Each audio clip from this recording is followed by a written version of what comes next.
Hey guys, and welcome into my very first Billie Eilish reaction. This is not my first time listening to Billie Eilish. I'm not that uncultured. I know I was uncultured having gone so long without Lana, but Billie, I remember hearing You Should See Me in a Crown pre When We All Fall Asleep, Where Do We Go? And being like, what is this? This is so creepy. Like, this sound is so fresh and creepy, and I love a creepy sound. So, of course, then when the full album came out, I was like, oh, this is the greatest album that's ever been released ever in all of time. Big When We All Fall Asleep, Where Do We Go fan.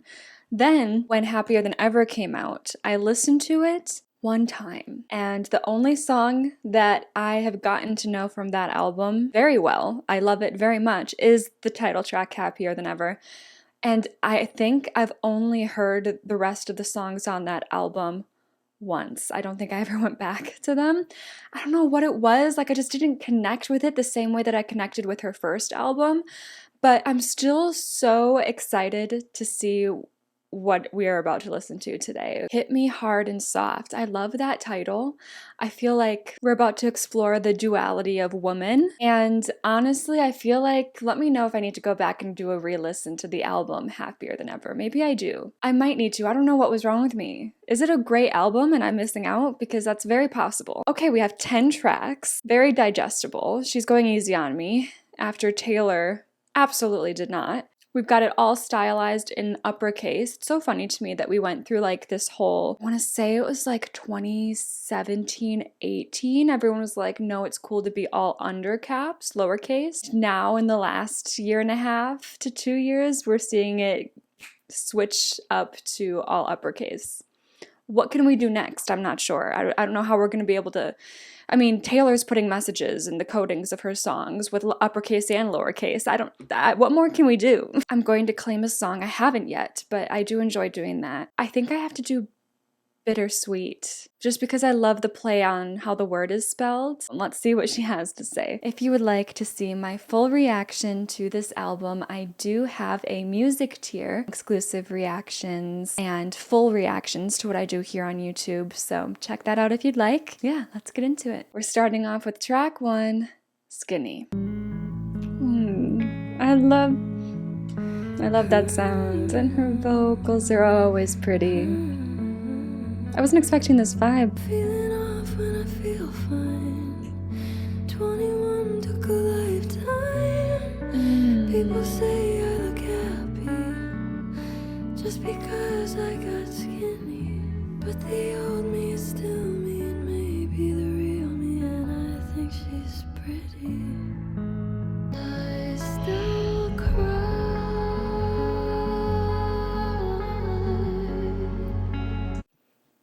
Okay.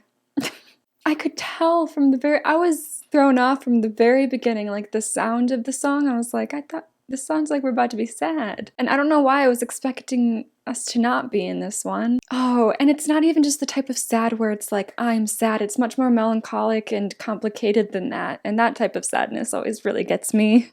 She's very good at capturing that. It's really hard to do. Fell in love for the first time with a friend, it's a good sign. Knowing that we're about to get into some body image exploration, and starting the song with falling in love, pointing out that you feel hopeful but still feeling off when I feel fine, like insinuating that she was expecting it to fix everything. I think a lot of people do when you throw yourself into a relationship and you're having a good time and there's nothing really wrong that you can see, but you still have the same issues within yourself.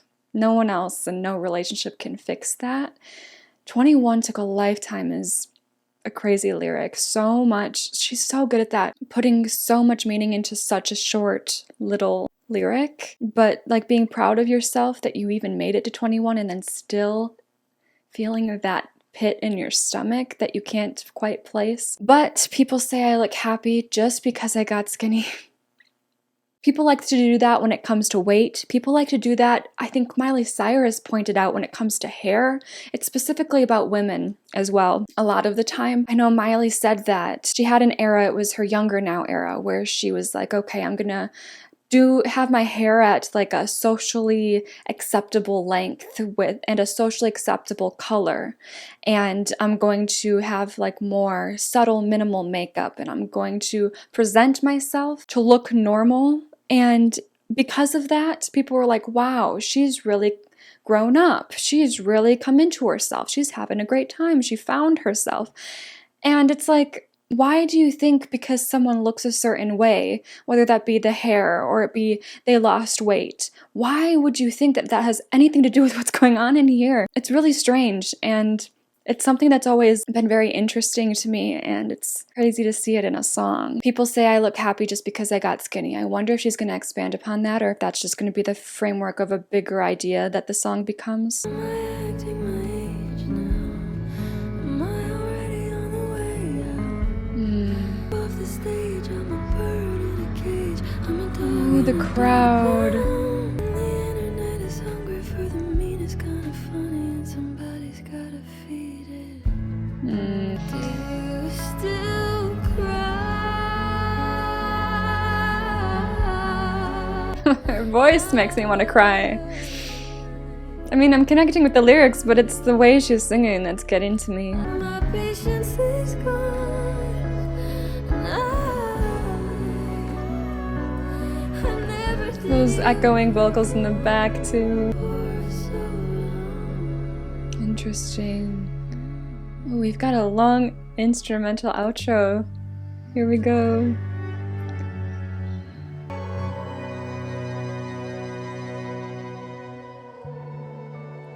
Her vocals came in. I didn't even notice. They blended in so well with the strings and the instruments. I swear I felt her vocals.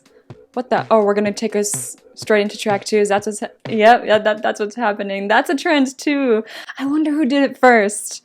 I wonder. That I've been noticing that a lot, and I really like it when you end a song and then it flows seamlessly into the sound of the next one. It would be so cool if someone did an entire album like that, but I feel like that would just be impossible and maybe like limit the creativity of the album a little bit and be frustrating, but it would be cool if someone were to ever do that. Okay, Skinny. Yeah, that first verse was definitely her exploring herself, and that second seemed like she was talking to her ex and exploring more like the relationship. And it's interesting now in retrospect, her saying, I still cry and you know why? Before going into that second verse, I was like, girl, I don't know why. But it's because I'm not supposed to. She's talking to her ex. He still knows. Am I acting my age now?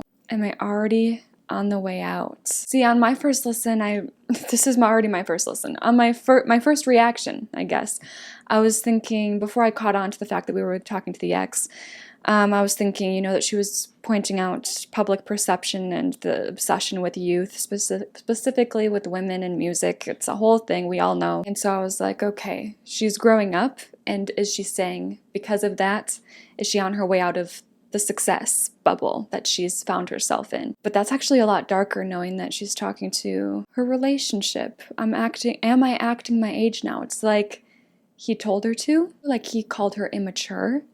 Am I acting my age now? Am I already on the way out?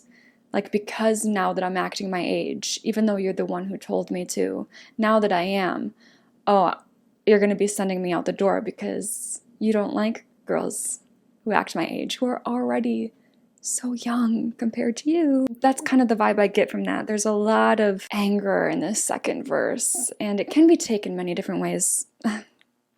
As music always can be, so who knows. Then she does go into, feeling alone outside of the stage. A bird in a cage, I'm a dog in a dog pound. And you said I was your secret. Kept her in that cage, kept her in the pound, because she was his secret, and you didn't get to keep it.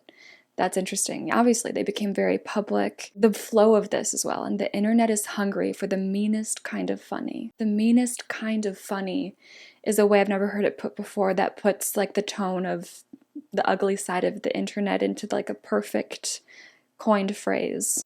Do you still cry? This is where I gathered that it was post-breakup, like, because she doesn't know him anymore. Or honestly, she could be doing the thing where she's talking about two things at once in this whole second verse, where she's talking about the public and she's talking about her relationship. Because if she's saying, do you still cry, to us, to the internet, after following up a line like that, it's like, do you still have emotions? Do you still cry yourself? Can you understand that what you say can cause that? And do you have empathy? Like, what are you doing? And then she goes into, I never did you wrong. My patience is gone. I never did you wrong. I loved you for so long. Which again, you could honestly, you could take it as about a relationship or about her relationship with the public and the judgment she received. Wow, there was a lot packed into that one. I really enjoyed that. Okay, lunch, here we go.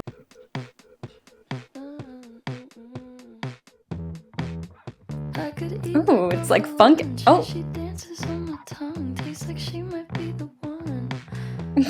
Buy her so much stuff, it's a craving, not a crush. Okay, wait. What do you mean? How are we gonna go from heartbreak and anger and self-hatred and confusion and frustration?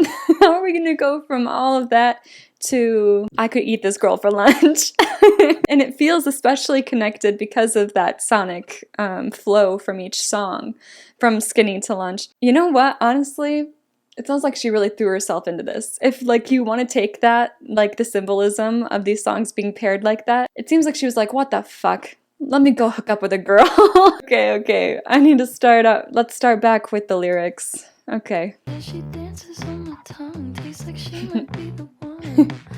Dances on my tongue is fun. Oh. Call me when you're there. I said I bought you something rare, and I left it under clear. The way she's singing. So I'm pulling up a chair, and I'm pulling up my hair. Oh. Been trying hard not to overeat.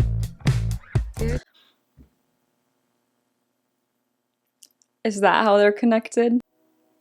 Is that how the songs are connected? Skinny, obviously, it goes without saying. Usually there's some sort of calorie deficit involved in a weight loss, and she's trying not to overeat, but lunch, oh, she's throwing all that out the window. She's not even thinking about it because she's so consumed. That's fun. Also, I just want to say the way it broke, I didn't even realize at the beginning we were a little bit muffled. Like the sound was a little bit contained, and then it broke out subtly, but it felt massive at the same time into a new sound. Where can I find that? Where did that happen? It's a craving, not a crush. Call me when you're there. I wonder if there's like an effect on her voice. She can do so much vocally and it's so cool. I can't tell if there was like an effect on her voice. Obviously the back or the production was muted a bit more and it broke out and became fuller in that transition, but I think it might just be her like singing a certain way and being able to mute her own voice and then opening up to a louder sound with her vocals. She's such a good vocalist. Why is she so cool? Why is she so good? Back to where we were. The guitar.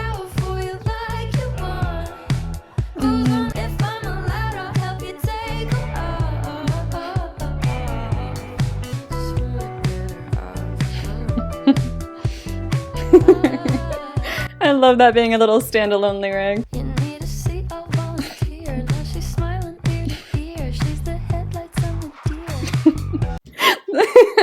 The visuals. I think she's got that, girly. I've missed Billie's production. Phineas's. They just... The production, it just keeps going and switching up through the entire song. And I appreciate that so much. No, I love.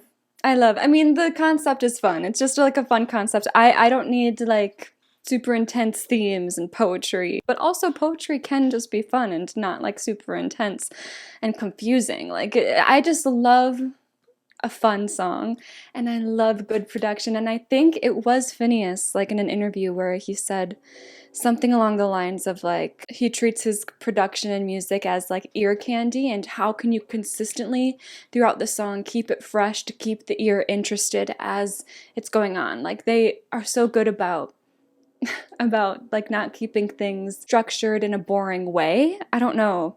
And this was a perfect showcase of that. Might end up being my favorite, but I can't tell because what's the direction of the album? I've only listened to Skinny and Lunch, polar opposites. Okay, what is track 3? CHIHIRO. Is this gonna be like another, what, song where it's like named after of a game that I've never heard of? She's done that before. Ilo Milo, remember? To take my love away. When I come back around, will I know what to say? Okay, sorry, what did you just say? I just got... The production is really stealing the scene for me. To take my love away. When I come back around, will I know what to say? What? Not today, not tomorrow. Kinda strange. When I come back around, will I know what to say? Not today, maybe tomorrow. Open up the door, can you open up the door? I know you said before you can't cope with anymore. Did you take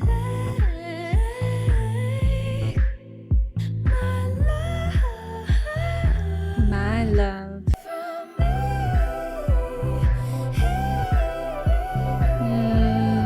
Oh my god. Yikes. Okay. Vocals and production again. But okay. What are we saying though? When I come back around, will I know what to say? I'm thinking we broke up and why do we have to come back around though? It kind of feels like a concept of what would we even talk to each other about if we were ever to run into each other after this breakup? But then it goes into open up the door. Can you open up the door? Like she wants to talk. I know you said before you can't cope with anymore. She got broken up with. You told me it was war. Said you'd show me what's in store. Prove that he can really hold up a cold shoulder. I hope it's not for sure. Can you open up the door? Did you take my love away from me? But it's like she's going back to him to get her love back. I don't know, it feels like a song where we're trying to find closure and feel like ourselves again. But I could totally be misinterpreting so far with what I've been given. And I could see this kind of being a song where I'm not sure what's happening even by the end of it, just by how it's flowing right now. But the door, open up the door, it's giving the cover where she's trying to get back up to it, but she's sinking. Ooh. Oh, I love that.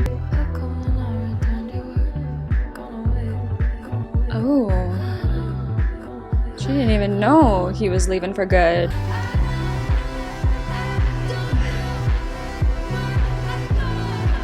Oh, we're regretting going back or trying.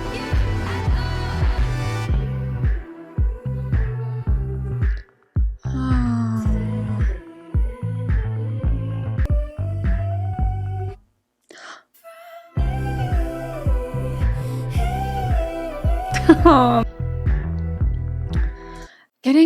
Getting that line, did you take my love away from me? Now, right after, I don't know why I called. I don't know you at all. It's like she didn't know that she would become the person that needed to call. I think there's a level of self-respect that you need to have to face the fact that you need to step away and just let it go, and she was not able to let go. I don't know why I called. I don't know you at all. I don't know why I care. I don't know what you did to me. Did you take my love away from me? Did you take my self-respect away from me? Make me codependent on you? Turn me into this person who has to beg you to open up the door. But also, oh my god, what's happening? Production? And that's when you found me. Oh, God. I was waiting. Not found her. No, I'm scared where this is going now. There's a part of me that recognizes you. A part. You feel it too. Told me it was serious. Were you serious? Oh, I'm curious what that's about. Oh,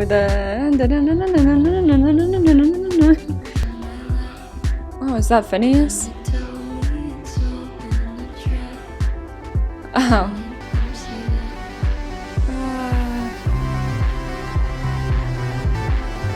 Very 80s.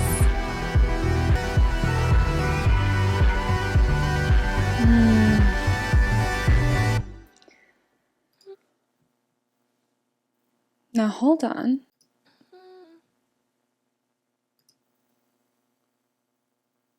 The hell?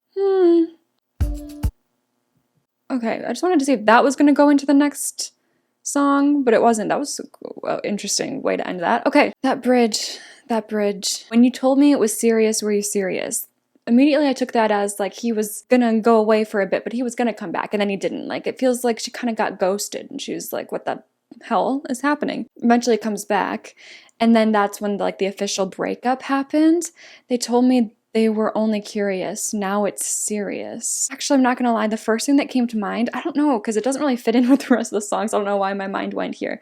But the first thing that came to mind, probably given what happened in the last song, is sexuality curiosity, like being with a girl. They told me they were only curious. Now it's serious. Like I was experimenting, but now actually I'm into women. I don't know, given how the song went on from there and like the rest of it, I don't think that that's what that's about. You tell me it's all been a trap. The fuck? You tell me it's all been a trap. You don't know if you'll make it back. Back to us? I say no, don't say that, but then by the end it's tell me it's all been a trap. I don't know if you'll make it back. This song is a mystery to me. I gotta be honest. I'm gonna phone the audience for this one. Please let me know what you guys took from this. I feel like I'm picking up bits and pieces and not really putting the full song together. You don't have to for it to be a good song though. Next up is Birds of a Feather. Also, what the I'm just realizing we never got, what is CHIHIRO? Maybe if I know what that means, it would put the song in more perspective for me. Okay. Anyways, Birds of a Feather.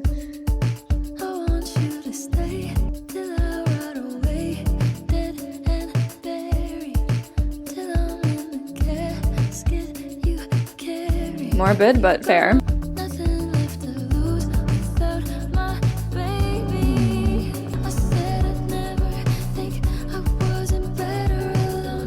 Oh, I love that guitar.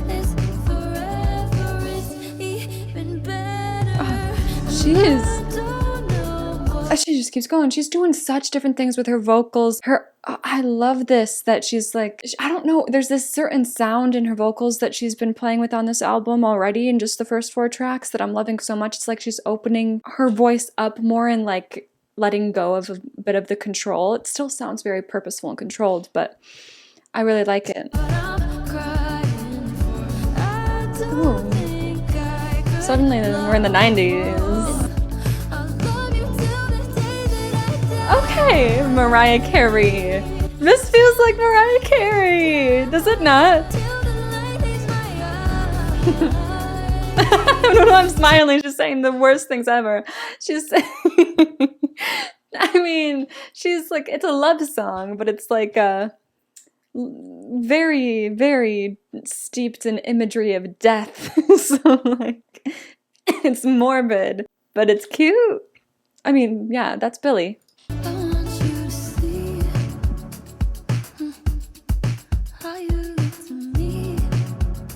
I know. Aww.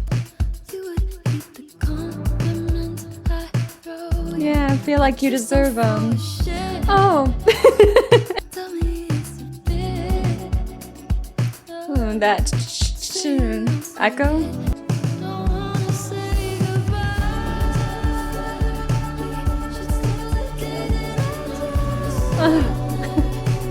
I love this one.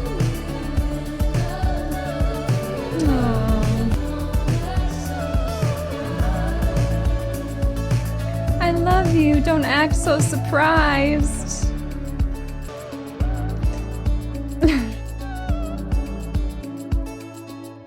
I feel like, oh, this was so cute. I guess, I'm not going to say it's weird to say that. I feel like a lot of us, like our generation, we have a hard time at cheesiness and I love yous and just, I don't know, taking compliments too. She talks about that. We just like, I think we've just seen it a million times.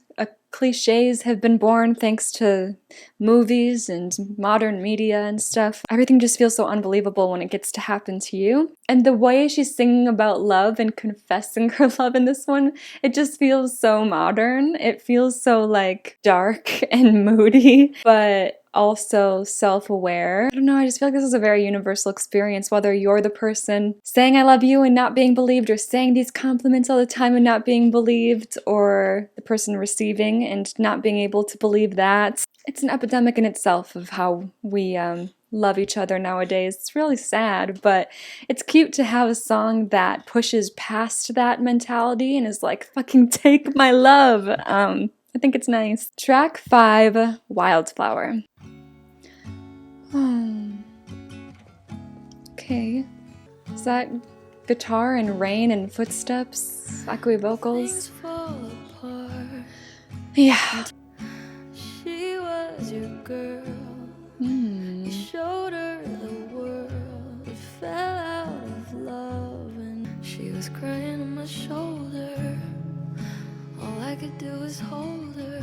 Made us closer until July. Oh God, what? Now I know that you love me. Oh no.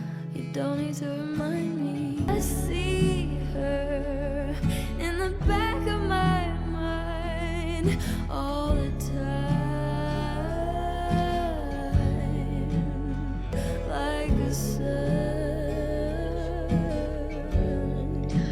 Okay, I'm here for the melodies, but this is serious. What? I've never seen a song from this perspective. She was friends with a girl that was dating her future, what it seems like is about to be her future boyfriend, because he broke up with her and then fell in love with Billie. She's like, I should put it behind me, shouldn't I? Asking the questions like you want someone to be like, no, it's okay. Oh, I'm so intrigued by what the rest of the storytelling is gonna do to me. If it is gonna be like she's comforting this girl, this friend who's heartbroken, but then still deciding to go on and be with her ex. That's complicated stuff. Okay. I see her in the back of my mind all the time, like a fever, like I'm burning alive, like a sign. Did I cross the line? I think that type of situation is very situational based, so I can't say. Either way, it's always messy. Did I cross the line? Kind of hope we stay. Well, good. Okay. I was about to say, I hope we stay with like the simple production and then we added a drum for the second verse, which is fine. It's always fun, but it makes me change my expectations for where the story might go.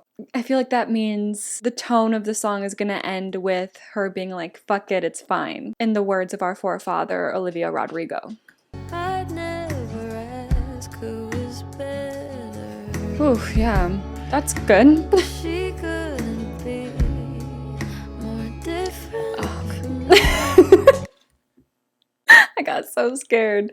I thought she was about to say, I'd never ask who's better, because she couldn't be. I know it's me. Imagine if this line was, I know it's me. No, she couldn't be more different from me. So it's just like, you can't compare. Yeah. I know that you love me. You don't need to remind me. Wanna put it all behind me.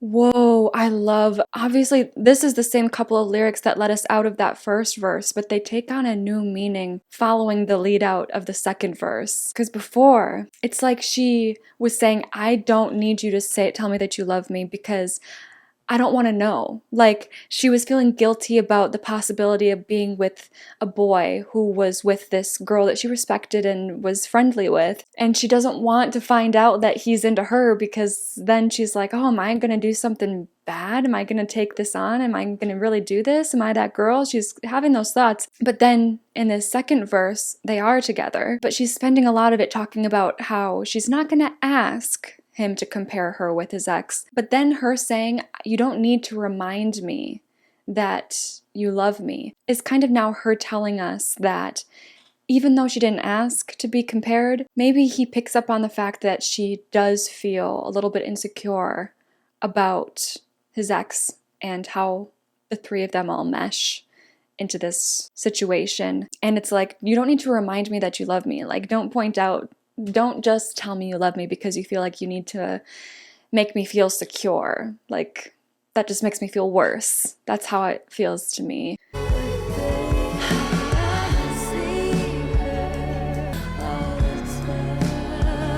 It's my favorite part.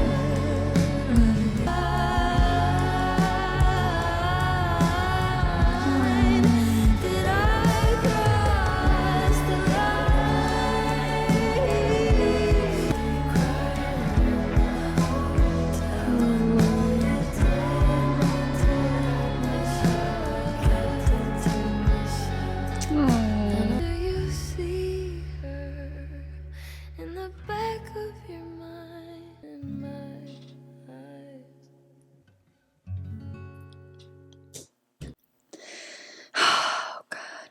So good. It's exactly what I was saying. That's exactly what she was insinuating with that second verse, not wanting to be reminded with the I love yous, because he would place them in a way that made her feel insecure, like he thought she was feeling insecure, and she's trying not to be. She doesn't want to acknowledge it because she knows she shouldn't, but now she's admitting, like, do you see her in the back of your mind in my eyes? Like, because I'm thinking about her and I'm stuck on her.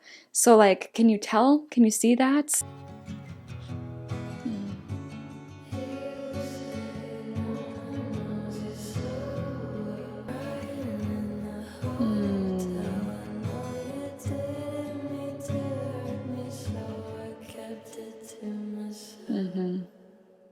Relatable, because it's like you feel like there's nothing to be sad over if the intentions weren't bad. So it's like, oh, how can I be so upset when I know he didn't mean it this way, you know? And then you feel stupid talking about it to people because it's like, well, I know I shouldn't be upset, and it's just tiring to have those conversations. Also, I'm so happy that these 4 lyrics here at the end get their moment to shine, because they're mixed into like some heavy instrumentation higher up, and they're kind of drowned out if you're not listening carefully for them. We haven't had one weak song of the pack so far, and we're officially halfway through. Track 6, The Greatest. I think the greatest, I think Lana. I need to take those expectations elsewhere. I'm trying my best. Oh, more guitar, Jesus. Let you get your rest while I stayed up all night. Making sacrifices. How alone I've been. Oh, those echoey vocals feel like snow, and I don't know how to explain it.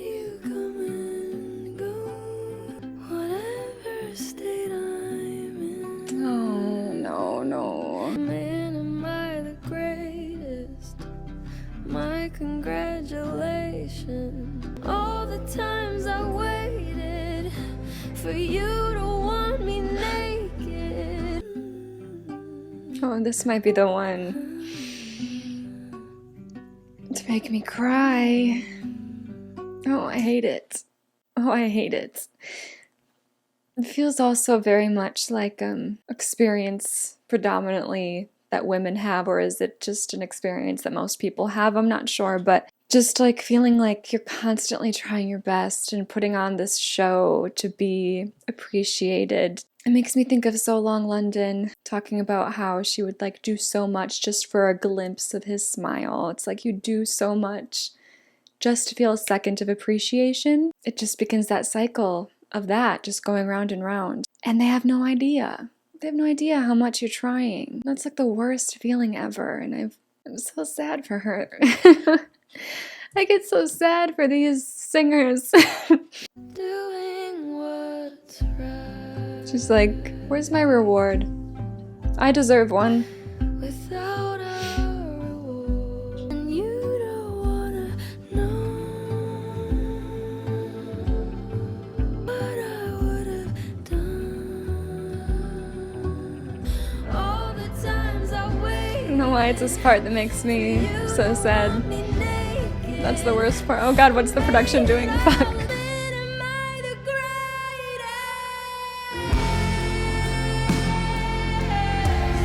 Ooh, this is giving Ethel Cain.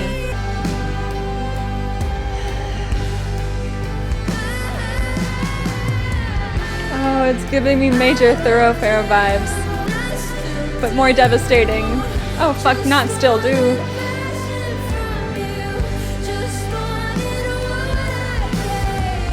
Yeah. God, I hate it. You said your heart was jaded. You couldn't even break it. You could have been the greatest. Okay. Yeah. Oh, the tears are still coming. I officially have tears on my shirt. What the fuck? That sounded sexy. Why are we being sexy? Yeah, production-wise and build-up-wise, did anyone, even vocals-wise a bit, did anyone else feel Thoroughfare Ethel Cain in that one? Very different story being told, but I felt that. I felt that. Man, am I the greatest? God, I hate it. Yeah, like, why am I so good at this? Because it's just hurting me, you know, all this pretending. You said your heart was jaded, you couldn't even break it. I just hate people like that. I hate it. I just know exactly what type of guy she's talking about.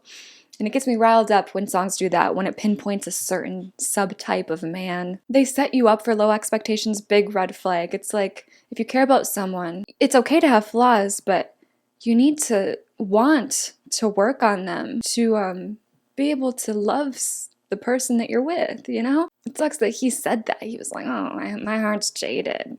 No one could ever break my heart. Am I supposed to congratulate you for that? That's not cool. That's not strength. That's you being cowardly. You could have been the greatest. Honestly, yeah, anyone can be. Anyone can be. It's just like a willingness, which takes vulnerability, and a lot of people don't have it. But Billie sung hers out really beautifully here. Oh, I feel for her. Okay. Next we have L'amour de ma vie, which is French for love of my life. I think I'm about to get some whiplash. I wish you the best for the rest of your life. Oh, are we being sassy? Sorry for you. I told you a lie. Not him being the love of her life. Mm-hmm. Mm-hmm. You were the love of my life. Whoops. You know what? I approve of this being called a lie.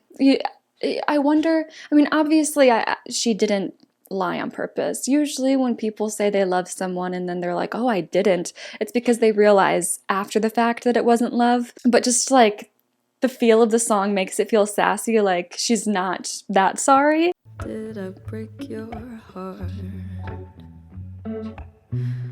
Did I waste your time? This one I have really enjoyed. Obviously I've enjoyed the production, but I've really enjoyed, like, there's a lot of songs that feel like 80s homages, 90s homages. This feels very 60s homage, but like all with a very dark modern twist. I can feel the doo-wop in this, but it's not really a straight doo-wop either, and I think it's so cool that they've managed to do that. I don't know if it's like purposeful, probably not, I don't know. It's really fun to listen to. It isn't asking for a lot for an apology. For making me feel like it'd kill you if I tried to leave. You said you'd never fall in love again because of me. Then you moved on immediately. I wish you the best, the love of my life. Ooh. Loved that vocal riff. Also, loved that she points out that he was a love bomber. To the extreme. Clearly he didn't mean it because he moved on right away, right? So it also just adds more to the song of being like, okay, fuck you, I never loved you either. Bye-bye. So you found her, now go fall in Love. love. Just like we were, if I ever was. She's saying, she could have said if we ever were. I mean, it doesn't rhyme, but she could have made it rhyme if she wanted. Just like we were if I ever was. She's like, no, you did love me, but I just didn't love you. Thought I was depressed, my stomach upset, almost all Oh, the I get physical pain from emotions too. Switch up. I was the love of your life. Interesting. Oh, there is some sadness there with that delivery, with that one. What? Oh, little breakdown.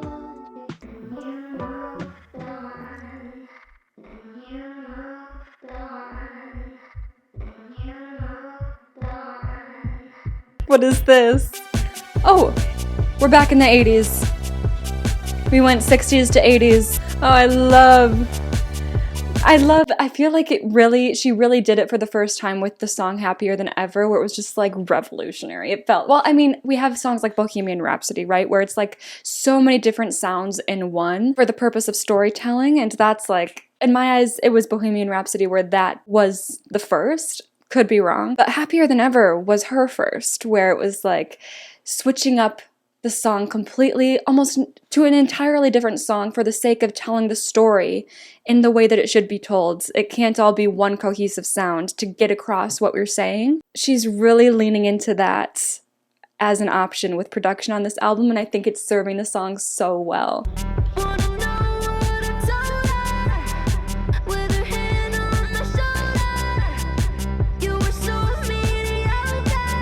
Told who?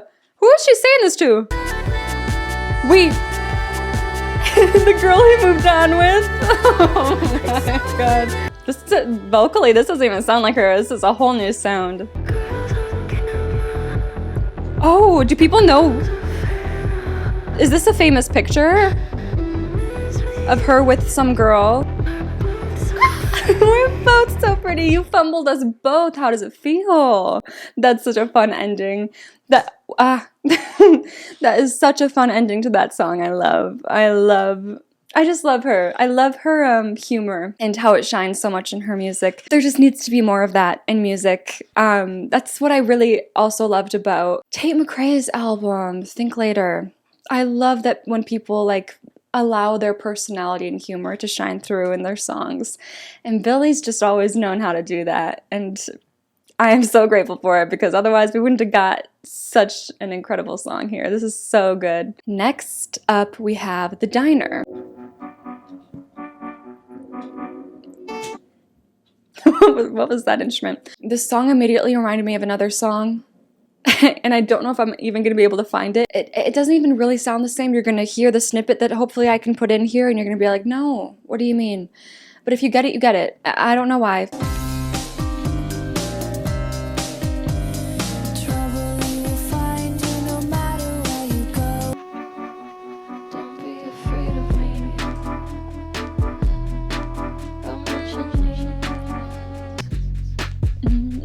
The bass. Are we getting a sequel to Lunch right now? Oh my god, we're stalking someone. I just want to talk. Okay, Billie. Ooh, I love that.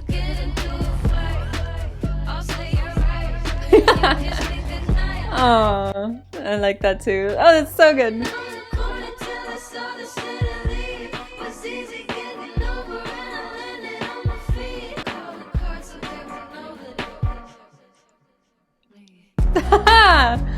I thought it was gonna be a couple beats early, but I pulled it off. Oh, this one feels like we're drowning, but in a good way.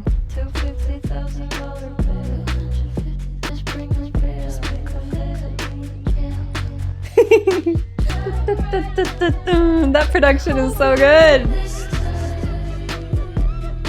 This time, oh no, she's going full Stan.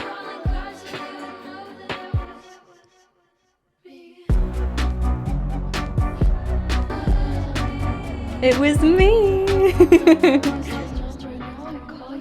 Ooh, the chalk singing.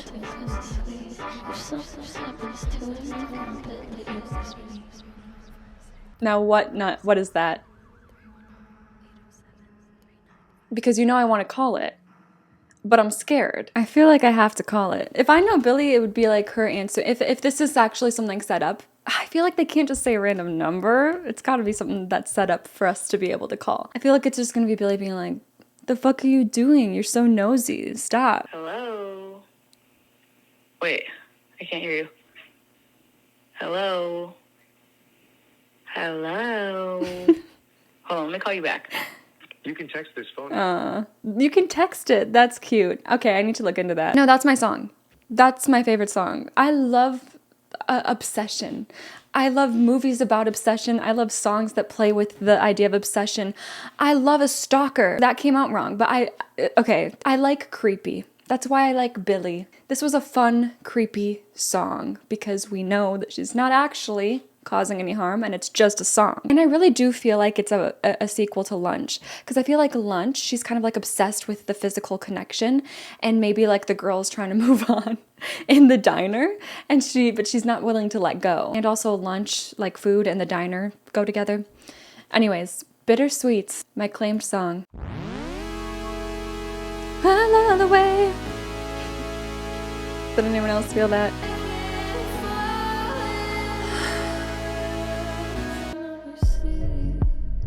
Okay. You were in the foyer. I was on my knees. Listen, do you say foyer or foyer? Because I think technically it's foyer, but I hear a lot of people say foyer, so I don't want to say foyer and sound like I'm trying too hard. If Billy says foyer, you know what? So will I. I see the way you want me. I wanna be the one. That's an interesting sound, like a vibration. God, I hope it all goes away. 'Cause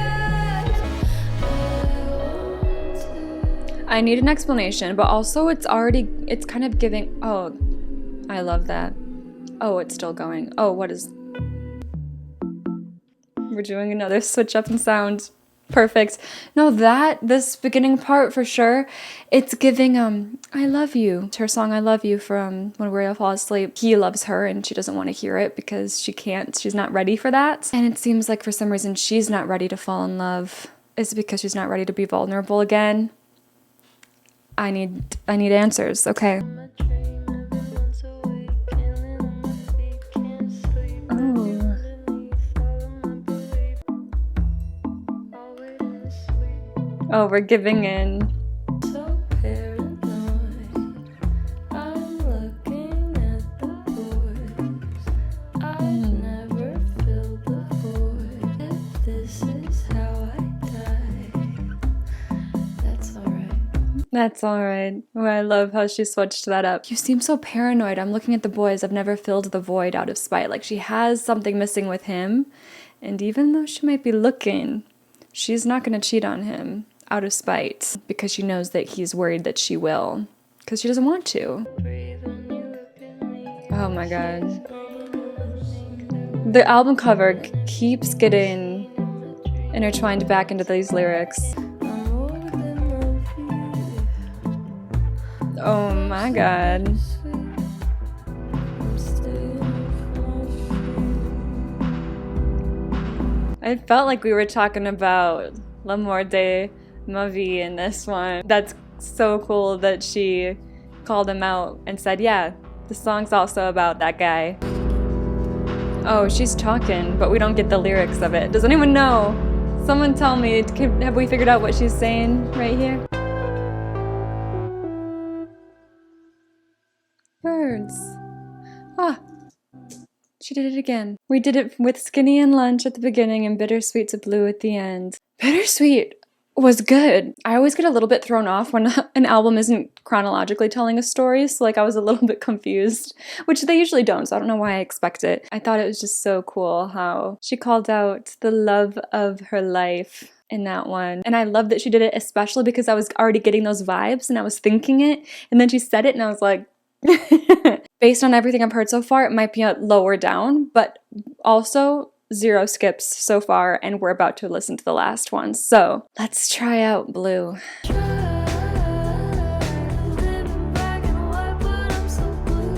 Aw, man.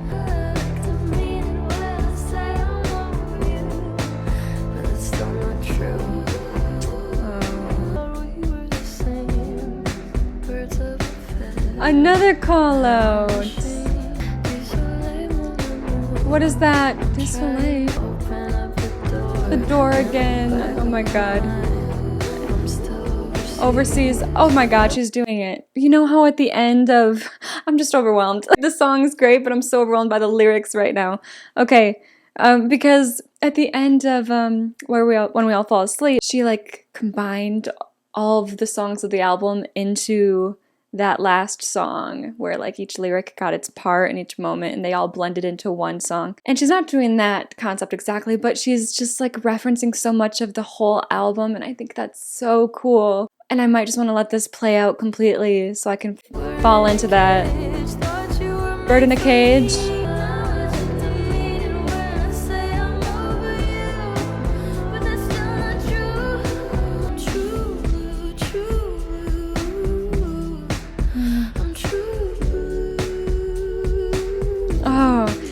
You know what I said I wasn't gonna pause, but listen. That thing.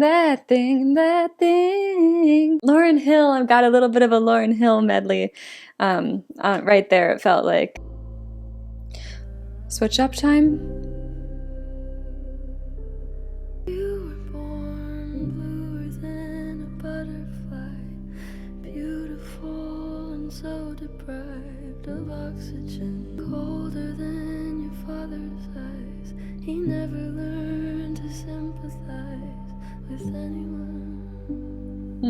Don't blame me. Yeah, okay. I was gonna say, it seems like the trait might have been passed on a little, but you can't blame the person. Exactly what she's about to say. You can't change them either. Like, they have to be willing to change. Victim of your father's plans to rule the world. Oof. You'd say the same about me. I sleep about 3 hours each night. Means only 21 a week now.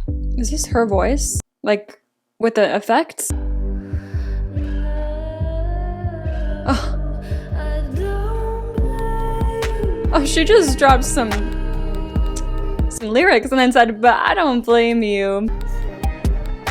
We're gonna bring back the strings. We started with the strings. I remember Skinny.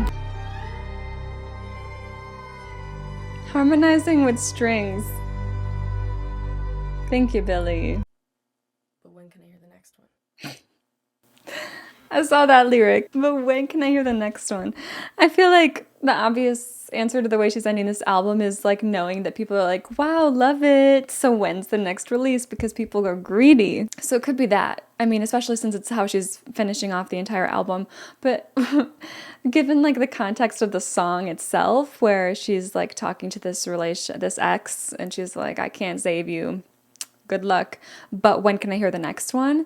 Is like, okay, but I'm still going to listen to your music. What do you have to say? What's your POV, you know, of this relationship? That would be a wild way to end the album if that's how she means this little note at the end. Oh my God, that was a journey. Standouts right now is probably Skinny, Lunch, Wildflower, The Greatest, and The Diner. But I will do a proper ranking here for you guys. I would really, really love to hear your thoughts on track 3 because I think that's the one I'm most lost on. What do you feel about this album? I thought it was great. I love it. You know, because I said I was obsessed with When We All Fall Asleep, and then I wasn't so much into the album Happier Than Ever, so I was like, I don't know what I'm gonna take from this third release. And I like it a lot. I like it a lot. It hit me. It hit, and it hit me hard and soft. I would love to hear what she has to say about the meaning of that title being chosen for this album. After hearing how the relationship was, which covered a lot of the album, it's like he didn't put any effort in, but because he didn't, that's what hit hard. Like the soft effort caused the hard heartbreak. Who knows? There's always layers to Billie's meanings. So yeah, let me know all of your thoughts on this album. I liked it so much. I can't wait to keep listening to it. The Diner, that's my song. I'm not sharing it either. I think music-wise, the next thing I will be listening to on this channel is finally Melanie Martinez. I've not heard one singular Melanie song in my life, and I'm going to be starting with her debut album. Thank you so much for watching. Thank you so much for your patience if you've been waiting for me to get this one out to you, and hopefully I will see you guys next time.